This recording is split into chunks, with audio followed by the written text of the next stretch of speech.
Bismillah, walhamdulillah, wassalatu wassalam ala rasulillah wa ala alihi wa sahbihi wa man tabi'a sunnatahu ila yawmiddin. Assalamu alaikum wa rahmatullahi wa barakatuh, and welcome again to another episode of your weekly Islamic chat show, Guest of the Week, coming to you from Sharjah TV. As always, I'm your host Ismail Bullock, and today, inshallah, we're going to talk about living a balanced life. We know, and as we're going to hear in this episode, that Islam teaches for people to live a balanced way of life, a moderate way of life, taking the middle path. And to do that with me is Brother Mohammed Khan. Assalamu alaikum. Alaikum salam wa barakatuh. So, of course, we should always live a balanced life. But, of course, we're going to mention what is a balanced life, because somebody may say to themselves, you know, a balanced life is partying every day and having great fun. But that's, obviously, we have balance within the guidelines of what Allah and revealed and what was the guidance of the Prophet ﷺ. That's right, and this is an important element of our life, where when we look at things around us, everything is created by Allah subhanahu wa ta'ala in balance, in proper proportion. So when we look at our earth, when we look at the universe, when we look at the animals, plants, there is a perfect balance which we can see, although we might not be having complete information about everything. When we look at our human body, everything is in proper balance, like when it comes to our senses, when it comes to our body parts, like how it functions. If any body part is removed and put in a different place, it's not going to function as it is supposed to. So Allah subhanahu wa ta'ala has created everything in proper balance. Having said that, Allah also gave us human beings the free will to choose what's right and what's wrong. And that's where our accountability lies. And not only that, Allah also sent a revelation, the Quran. Allah sent a messenger, Muhammad sallallahu alaihi wasallam, to show us what exactly is proper balance, so that we can select that and we can adopt in our life to live a life of balance. But as we see today, everyone is talking about life balance. Mostly, if you see even in the corporate, in MNCs, and people are facing stress issues. People are facing depression. People are having anxiety attacks. And for that, they are trying to work out, like, how can they manage their lives? How can they balance their life? Because sometimes it's extreme stress, sometimes it's extreme workload, sometimes it's just nothing. Still the person is stressed because, as we'll see, that he's not striking a balance. There are people who are not working, who don't need to earn. They have so much that their 7 generations can survive, but still they are feeling that imbalance. They are in depression, they are in anxiety. What's the reason? The reason is that we have adopted a lifestyle which is imbalanced, which is not balanced, and which is not as per our Creator. Mostly, when it comes to this aspect, we get to hear a hadith of the Prophet sallallahu alaihi wasallam, which we shall discuss here, that there were 3 people who came to the Prophet sallallahu alaihi wasallam, and they asked about the Prophet sallallahu alaihi wasallam, and they got, we can say, they got so influenced by that he's a prophet of Allah, so we should be doing more to upscale our ibadah. And one of them said, I'm going to fast and I'm not going to break my fast. I'm going to fast for the whole year. One of them said, I will never get married. I will stay like that. And this is, again, we are seeing that they want to be better Muslims. They want to be better in the sight of Allah. Therefore, these acts of ibadah, they said, we are going to do this. And one of them, he said, I'm going to pray all night. I'm not going to sleep. When the Prophet ﷺ came to know about this, so the Prophet ﷺ replied, and this is in Bukhari, by Allah, I am more submissive to Allah and more afraid of Him than you. Yet I fast and I break my fast. I do sleep and I also marry women. So here we see that in this hadith, it's talking about the basic necessities, the basic desires of human beings. Sleeping is a basic necessity, and in fact, it has a lot of benefits. when you look at the Quran and Sunnah. So it's not just there as something which is a waste of time, but it is one of the signs of Allah. As Allah mentioned in the Quran that Allah made the day and night as signs for us. So it is one of the signs of Allah subhanahu wa ta'ala when a person he sleeps, and then but again it depends, for what is his purpose and why is he sleeping, and of course that's not the topic of discussion, but it is one of the basic necessities. Other thing is nourishing our bodies through food. So the Prophet ﷺ said, I fast and I also break my fast. So there were days of the Prophet ﷺ where he was not fasting, and there were some days where he was fasting. There were days when he ate, there were days when he did not eat. And regarding marriage, and we know that this is one of the basic necessities of human beings, whether men or women, and whoever tries to abandon this for the sake of Allah in his sight, then he will cause more destruction than good, because the good and balance is only decided by Allah subhanahu wa ta'ala. If he thinks I'm not going to get married and I'm going to worship Allah, I'm going to study and I'm going to give da'wah and whatnot, but I'm not going to get married, then this person, he is going out of balance. And that's what the Prophet ﷺ told these people, that I marry women. So there's no one who can be more busier than the Prophet ﷺ. There's no one who can be doing better work than the Prophet ﷺ. And he said, I marry women. So here the Prophet ﷺ told us about this balance, this life balance, about basic necessities of life. And he advised these men who were in their own perspective thinking this is better. And this is the whole concept of our discussion today, that our perception of things need not be right always. We may think something, but we always have to see what does our primary source, which is the Quran, the word of Allah, and the Sunnah, the way of the Prophet ﷺ, teaches us. It's interesting because we that hadith is always, since new and old, scholars have always used that hadith as an example of how one can fall into extremism. That's because right. And they, like you said, they wanted to do something good, but they fell into extremism. So this is why it's very important to be balanced. Yeah. Now, if we look at the other side, now this is a major problem, because when we look at currently the world scenario, so we find more people falling into this imbalance rather than trying to be extra in ibadah. So like altogether, we have a small percentage of Muslims practicing Islam, practicing their deen, whereas we have a large portion of people who fall in the other aspect of imbalance, where they say that it's for their deen. They compromise their deen over dunya. So it's about money, career, over responsibilities towards Allah and His commandments, over the responsibilities which Allah has given him, the responsibilities as a husband, as a son, as a father, over his career and over his maybe education, or maybe his entity. And this is a problem again, because here people, they compromise and they sacrifice their actual purpose of life for a secondary purpose. We're not saying that life is not important, but then giving this preference over your deen, this is the actual problem. Focusing more on your desires and fame and the enjoyment of this world over what Allah subhanahu wa ta'ala has commanded. So if a person is in those boundaries, if he is in that limit, then that's acceptable. But here, when a person, he prefers this, so there are people who say, it's my career, after my career, after I do these things, worldly things, then I'm going to become more practicing, then I'll start praying, then I'll go for Hajj, then I will try to seek knowledge.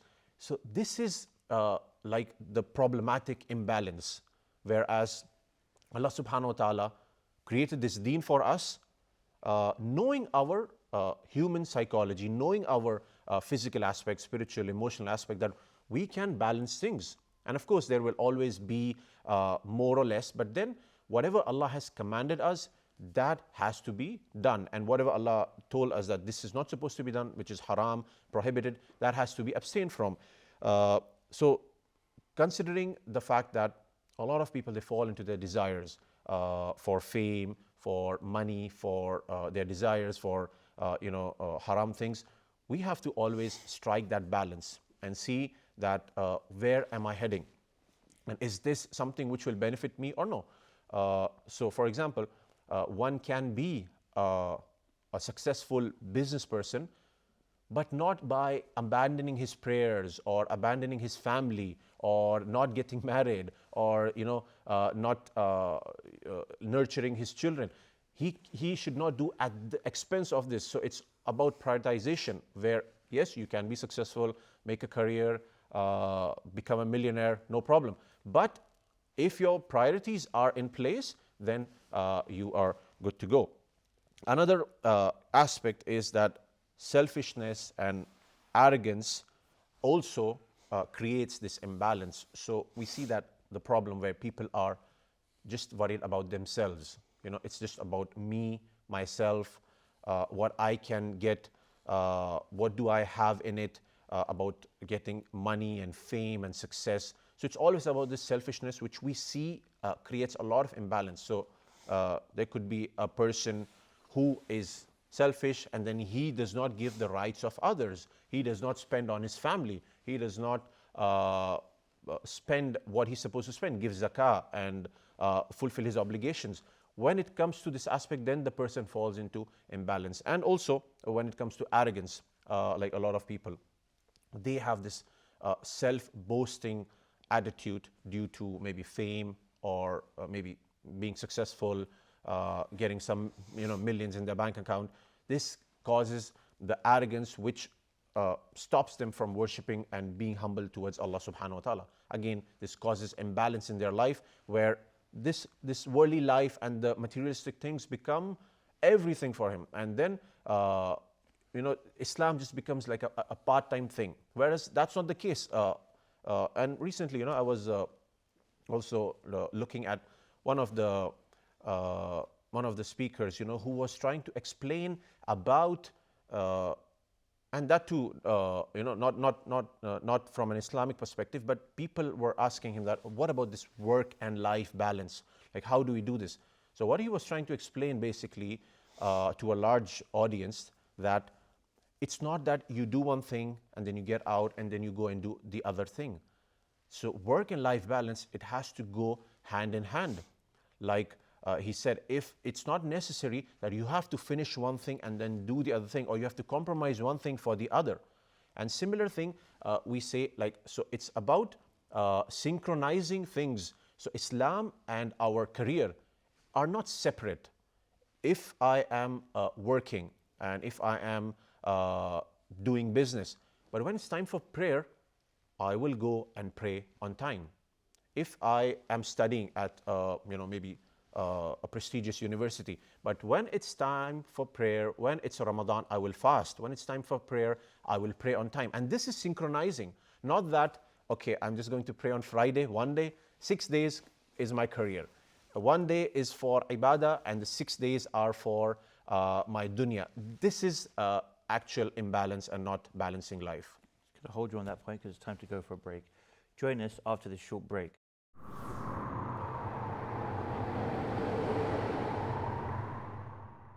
Assalamu alaikum and welcome back.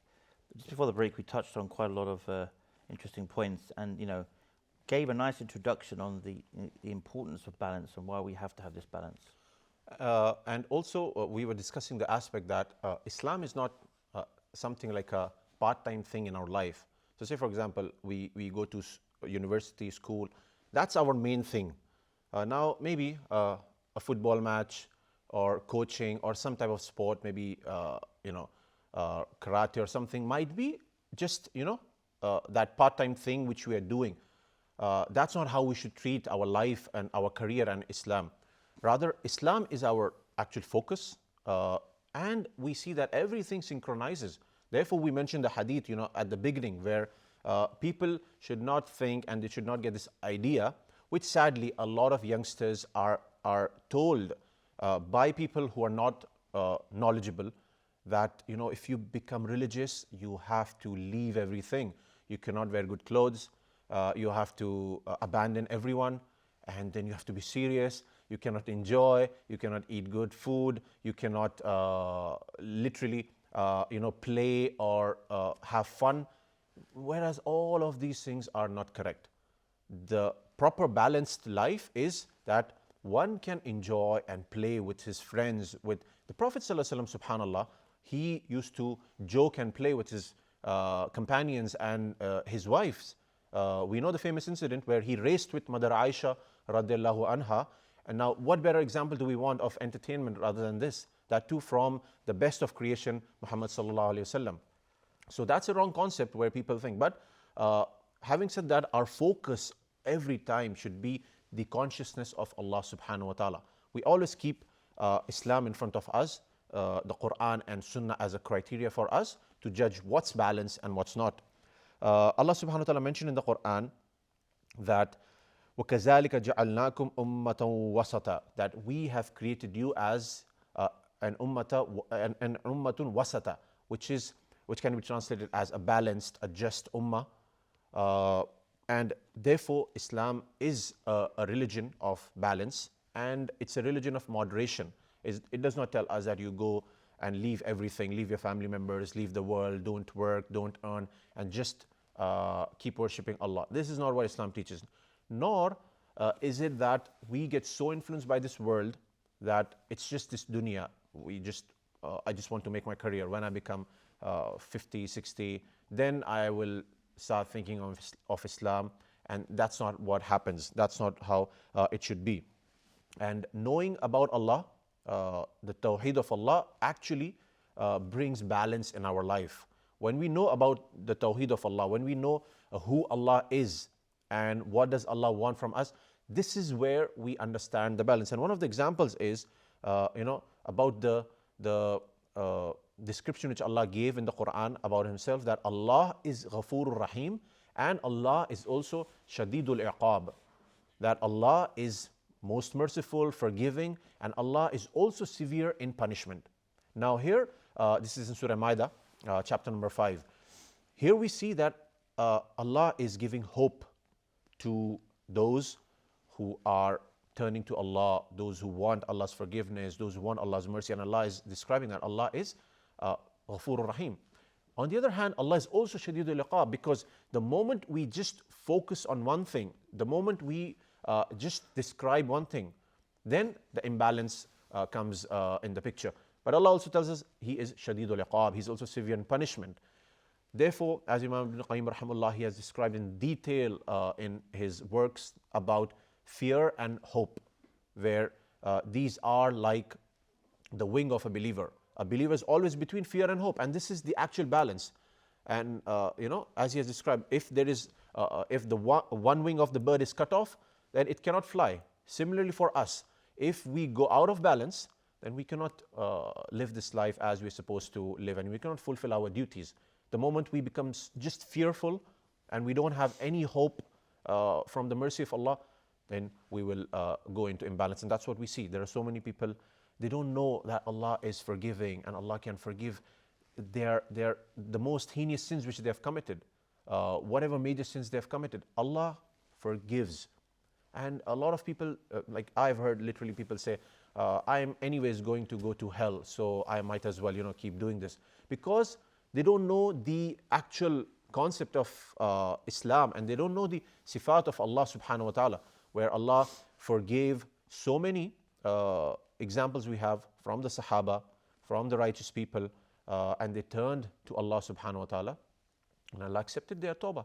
Similarly, there are, on the other hand, the imbalances. There are so many people who say, yes, Allah is Ghafurur Rahim, Allah will forgive whatever I do, and there's no fear, and Allah is only loving, and Allah only loves, and it's only peace and love. Whereas there are so many verses about Jahannam, there are so many verses about Allah being severe in punishment, and there are literally punishments described in the Quran, that how people of Jahannam will be punished. And there are examples given like Fir'aun and his likes, who are being punished and who will be punished. So it's only deceiving our own selves, it's only trying to fool our own selves when we try to just see things from one perspective and not see it completely. We are just trying to actually make our own selves happy on a false foundation. So here we have to see that we don't need to give up this world to be a good Muslim. We don't have to give up pleasures and whatever Allah has made halal, as Allah mentioned in the Quran, that these all enjoyments and halal things are for the believers. And this is what is provided by Allah. So a person should enjoy these, thank Allah, show gratitude, and then one of the major aspects is that he worships Allah and uses those blessings to worship Him. And this is what a believer should do. Allah also mentioned in the Quran in Surah Qasas, ayah number 77. Seek through that which Allah has given you the home of the hereafter, yet do not forget your share of the world, and do good as Allah has done good to you. Now Ibn Kathir here, he mentions about this verse from Surah Qasas, that do not forget your share of the world means whatever Allah has permitted you in this world, food, drinks and clothing, housing and marriage. For your Lord has a right over you and your body has a right over you. This is what Ibn Kathir, he explains. Also, Imam Malik rahimahullah, he said what was about this verse is that it means living and drinking without imposing unnecessary restrictions on oneself. So I have subhanAllah literally seen, there are these so-called, who are pretending to be religious and who are actually inviting towards shirk and bid'ah. They literally stop people from eating halal, and they give like something, you have to do this, then this will happen. You have to stop eating non-veg food, so this will happen. Whereas Allah made everything halal for us. Whatever is halal, one can eat. And the moment we enter this area, then not only we are going against the verse, but we are also falling into something which Allah made halal as making it haram. Now there is also a second view about this verse where and this is the majority of the opinion, that this verse actually, it's by Ibn Abbas and the majority, they said this verse actually means do not waste your life by failing to strive in doing righteous deeds and through this life attaining the hereafter. So when Allah is mentioning do not forget your share of the life, that means whatever we will be making for our hereafter, it has to be through this life. So Allah is telling, and this is what Ibn Abbas and the majority of the scholars said, this verse means that you use this life to go to the hereafter. So don't forget about that this life here, whatever the enjoyments you have, you use that. But this life is the only thing, as we've discussed so many times, and this is still quite famous, that you only live once. There's only one chance. We say literally, yeah, that's the case. This is the only life we have to make our hereafter. Unfortunately, that is often misquoted. They usually often use that YOLO, you only live once, to say do whatever you want. Whereas we say it's the opposite. Don't do whatever you want. Yeah. Live it within the correct guidelines. And like you said, even if you live within the correct guidelines, so many things, as we always, so many permissible things are out there, so many things you can do which are halal, and whatever's forbidden is in reality the limited things. But people always focus on those limited things as if they're the most important things in life. That's right, and that's one of the tricks of shaitan, where that's the reason now, subhanAllah, even in some studies and in psychology, there is this positive reinforcement where they counsel and they teach for the children, and it also pretty much applies a lot for the adults, that they say when you are telling your child not to do something, so you don't tell him don't do this, tell him what is supposed to be done, because the human brain always conceptualizes the idea of not doing. If I tell you don't think about a red apple, the moment I tell you this, in your brain you will immediately think about a red apple. Rather, I'll tell you, okay, go and eat a banana. So this is how people try to explain that when we are telling people, you show the positive side, show them the positive side, and that's what we say. So in Islam, we see that there are just few things which are haram when it comes to eating and drinking and wearing clothes, and apart from that, the sky is the limit. Almost everything is halal for us, And the moment we start focusing on that, okay, this can be done, this can be done, this can be done. You can eat this, you can drink this, you can do this, you can enjoy here, you can do that. The moment we start doing this, those things will just go out of our focus, and we won't even be bothered about that. But the problem is, because of the influence, because of the bombarding of the influencers and in general the media platforms, it's becoming so widespread that which is haram, that becomes our actual matter of life and death. If I don't get this, I'm going to die. If I don't get this, I'm not going to enjoy. That's the actual problem, and we have to come out of that.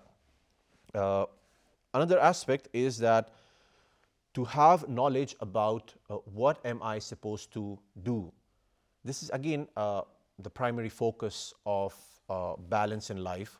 When we know Allah subhanahu wa ta'ala exists, when we know Allah sent us the Quran, when we know Allah sent us guidance, it's also essential along with this to know what am I supposed to do to have a balanced life. And this is basically having two aspects. One is towards the deen of Allah. So to have knowledge, okay, what is my responsibility towards the deen? Okay, the fard, what am I supposed to do? How do I strike a balance? I'm supposed to pray 5 times a day, irrespective of my university, my college, my work. I'm supposed to pray there, I'm supposed to fast, I'm supposed to cover like this, irrespective wherever I'm working or whichever university I'm going to. And this is what will help us understand the balance of life. Because now what we're doing, we're not going to some professor, or we're not going to some life coach or expert to know, okay, what is balance, what is not. We're going to our Creator. We are going to Him and seeing, okay, this is balance. When we do this, this is not extremism, this is not imbalance, rather it's a balance. So if someone, he prays 5 times a day, that's not imbalance. If a sister, she covers herself in 40 degrees, that's not extremism, that's not imbalance. Rather, that's the balance which Allah subhanahu wa ta'ala described in His deen. Just going to hold you on that point because it's time to go for a break. Join us, inshallah, after the short break.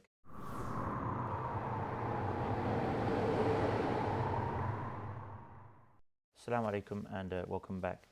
So continuing on from the break, I mean, alhamdulillah, we've beginning to see the different things that we have in life, and the fact that, as you mentioned, following those things that have been laid down to us or been revealed to us, this is not extremism and it's not being relaxed either. This is guidance. So we always have to look for that guidance, because if we follow the guidance properly, we're always going to live a balanced life.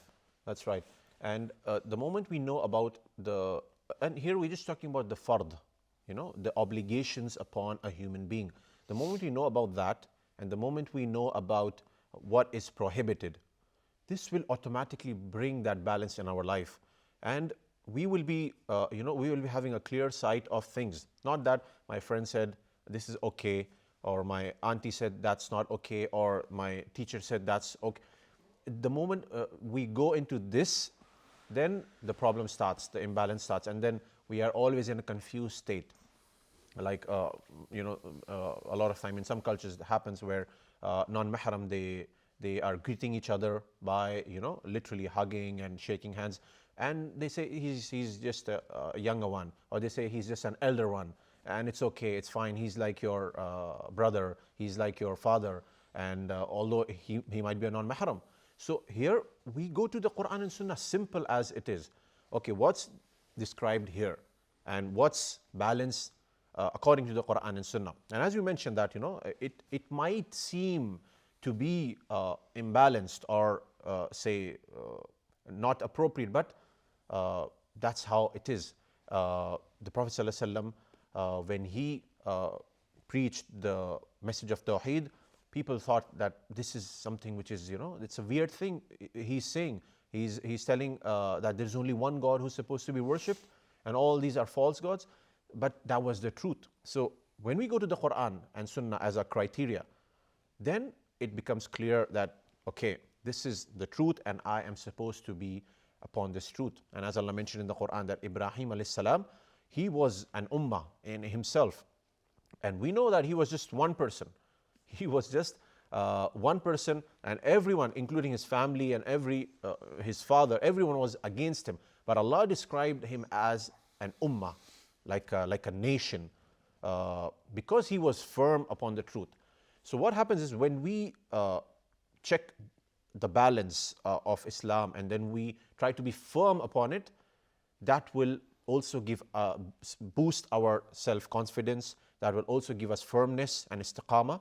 Whereas when we go to other people and take their opinions, okay, that's right, that's wrong, that's imbalance, we always keep shaking, and we'll always keep faltering. So knowledge about the deen, what am I supposed to do, the fard and the sins which I'm supposed to abstain from, this has to be acquired for us to have that balance. Like if a brother who's working in maybe a company, and then in the meeting he's called to drink alcohol, he knows that this is balance and I'm not supposed to do this, and that's how he will basically describe his balance. But of course, if he knows that, if he does not know, then that's where he will fall in that imbalance. And then the second is balance towards the people, the knowledge of balance, and this has rights and responsibilities and the hukuk of other people, the rights of other people. So it's very essential to know who are my relatives and what is my right upon them and their right upon me. So a husband, a wife, children, parents, siblings, we have to see and know, okay, what is my responsibility towards them. As a father, okay, these are my responsibility. Subhanallah, everything is defined in the Quran and Sunnah. As a father, this is my responsibility. As a wife, this is my responsibility. As a son, this is my responsibility towards my parents. And the moment we know this, we will strike the balance. Again, the problem here is that it's not based upon knowledge. People, they do anything and they do everything which is out of balance, and therefore we see so many divorces, so many family clashes, so many subhanallah property matters within the siblings, within the family, where they're going out of balance, and they are not referring to the book of Allah to see the matters. It's simple, but people are fighting and the siblings are fighting and things are not done appropriately. So when it comes to our relatives, we have to know what is their rights, what am I supposed to do for them, and what is the actual balance here described by Allah subhanahu wa ta'ala. Also, when we look at our role in this life, like what are we supposed to do and how can we acquire solutions. Number one, we said that we have to set our boundaries, and those boundaries have to be based upon the Quran and Sunnah. That's our furqan, that's our criteria. For any, whether it's worship, spiritual aspect, its emotional aspect, or its physical aspect, we always have to set our criteria, right? And this is where we will take our balance from. If we do that, 95% of the times, we will be in a positive state of mind and we won't be facing problems. Yeah, it's just some 5%, we might face issues, we might have disagreements, which is fine. But here, when we set our boundaries, Quran and Sunnah, this is my boundary and this is where I take my balance from, then that will be a proper solution. And setting boundaries when it comes to responsibilities towards others. So again, we have to always see and prioritize that my requirement in this place, in this relation is more than the other. And that's how one can set his boundaries. So for example, if it's a mother who has just given birth to a child, now at that moment, her responsibility with that child is the utmost at that moment, because the child has to be nurtured, the child needs literally a care, has to be carried, has to be put in place, cannot move, cries. At that time, that's the requirement. One cannot say that at this moment I have some other things, so that will cause that imbalance. So you have to So basically, it's prioritizing matters, I know, due to their importance, like you said. So just like someone says, I'm supposed to go to work today, but I don't want to go to work today. I want to worship Allah all day long, and I won't go to work. Okay, this is a good deed, but it's an improper implementation. That's right. You've got the priorities mixed up here.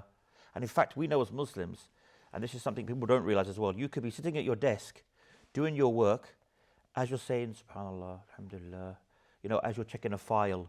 I remember many times people have asked the scholars, or there was even, I think, Sahaba or people of the past, they would work, for example, as doing their bread. And as they were doing the bread, SubhanAllah, Alhamdulillah, the scholars, this is fine, to do these kind of things. Even when you're on the treadmill, if you're exercising, listen to a dars, listen to Quran, make dhikr. This is all fine. People have that misconception of worship or dhikr or reading Quran, listen to a lecture. You must be kind of sitting there, doing nothing in the mosque, in your house, in a quiet corner. This is not the case. Throughout your day, you're driving in your car, you're making dhikr. You have a gap during the day. You could be walking from one office to the next floor in your building where you work. Make dhikr. That's right. And that's something, which, as you mentioned, where we are here actually balancing things. And subhanAllah, if we do that literally, and at the end of the day, if we try to track, we will see and we will be literally surprised that so much was done, whereas we were just waiting for that right moment and that secluded moment to seek knowledge and to listen to others and those things. So this is something where we have to understand our responsibilities, and we also have to see and set boundaries for ourselves. Number two, also what we can see is adaptability, that we have to adapt to the situations. Everyone might not be having same situations, whether it's family, whether it's work, whatever the case might be. People are into different situations. Now what happens is we lose our balance of our life just to live the life of someone else. That's where we go out of balance. So we see someone get really influenced, and then now we forget about our roles and responsibilities. Every human being who is sent on this earth, he is sent with roles and responsibilities towards Allah and towards the creatures. Now he might have a different situation, like a different place, a different setup, a different challenge altogether. Could be emotional challenge, physical, psychological challenge, but everyone has to do something. As far as the person is sane, they have to do something, and they have to adopt their situation. They have to adopt to the situation they're living in. And one cannot say, as we most of the times we listen to this, the excuses which are made, I don't have this, I don't have those resources, I don't have that. And even subhanAllah, when it comes to knowledge, people say, okay, I don't have knowledge, therefore I'm not practicing Islam. Okay, but who stopped you from seeking knowledge? Like in today's time, things are much easier, we would say, especially in this time and age, to acquire knowledge. One can do literally from sitting at home, from his tablet or phone.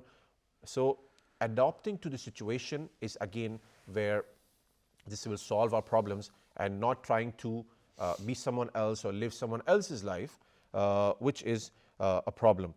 Putting things in their perspective, this is what we discuss, prioritizing things, and when we put things in their perspective. So in psychology, they also call this as vital behavior. So vital behavior is something you do it at that time. When it's required, you do it at that time. So as you mentioned earlier, it's time for work, but the person is busy in something else. It's exam time, but I have to finish this game and then forgetting about the exam. It's a meeting, but I'm busy on WhatsApp with my friends, or I'm planning something else. That's not vital behavior. Vital behavior is like when the azan is given, the iqamah is given, it's time for prayer. This is vital behavior. When I am hungry, I go and eat food. This is vital behavior. Similarly, what's required from the person at that moment, when a person does that, then he's striking the right balance. So if it's, as you said, if it's workout time, the person works out, and that's fine, having his intention clear, his intention is good, he's balancing it, so he does that. When it's time to travel, the person might be doing something else. No, it's travel time, they are calling your name, and it's time to fly.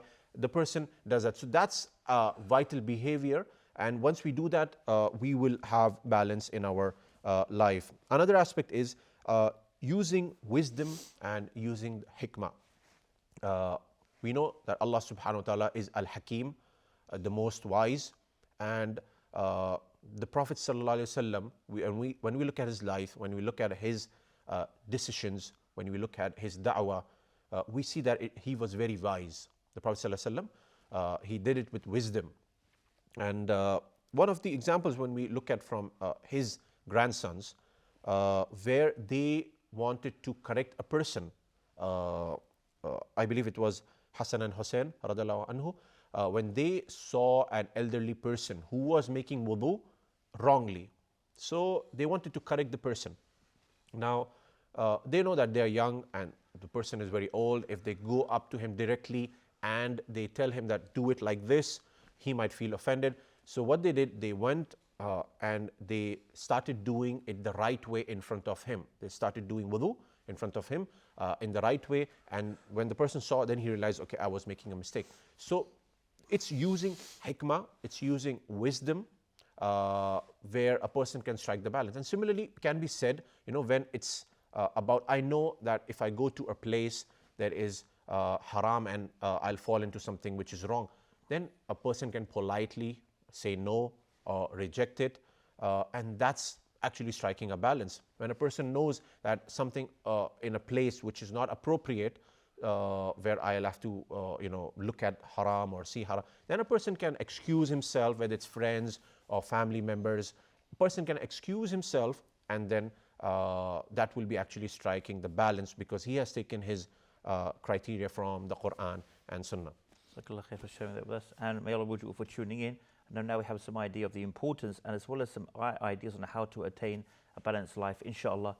Until next week, inshallah, I leave you with the same greetings as always, which are the greetings of Islam, the greetings of peace. Wassalamu alaikum wa rahmatullahi wa barakatuh.